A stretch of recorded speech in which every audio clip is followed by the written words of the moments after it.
I'm strictly talking about money today when I talk about this wealthy life. Love and money don't go together. Contracts and money do.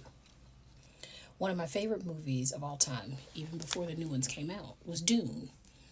And Dune is about this society that is on a planet, and they're completely wealthy. They have their own military. They are in a galactic nation where everybody is harmonious. And when you're harmonious, that means there's one person in charge, and then they have all these other planets that are a part of their planetary system. And so, in order to keep wealth, a lot of times they would breed is a bad word, but they would have children so that their children could intermingle, marry to keep the status quo, to keep the money, to keep the establishment running.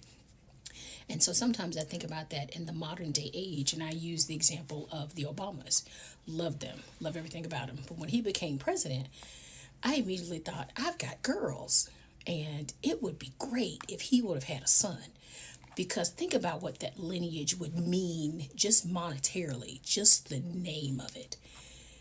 And I know that sounds really trite, but when I say it, I mean, anytime you think about love and money, if it doesn't work out, the hardest thing in the world is to recompense your time back and then split the wealth that you have.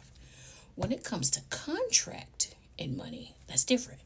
You would then marry because both families saw the equitable deal in the marriage. This is not saying that the woman would stay home and just have babies and let the man work. No, they saw how their daughter and their son, when they came together, would bring great wealth for their family.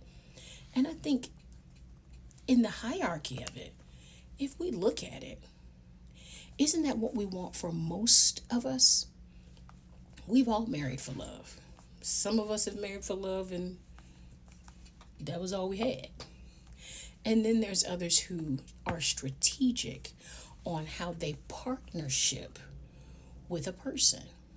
And so my thought process with money today is this. When you look at it from the romantic side of money, I think we all have to go, what can I gain and what do I have to lose? One of the most expensive things to lose is your time. So if we are going to cohabitate, if we're going to marry, if we are going to come together, there should be equitable benefits for everybody involved. Again, everybody will not understand or believe that, but it's easier to find love in marriage than it is to have love and no finance. I've experienced it. This is not talking bad about anybody, but I really believe it would be a better use of my time, of my wisdom, of my worth, to be in relationships in every version of my life with people who can help obtain that version of a lifestyle that I'd like, because I feel like I bring that version of a lifestyle with me. Again, just my opinion.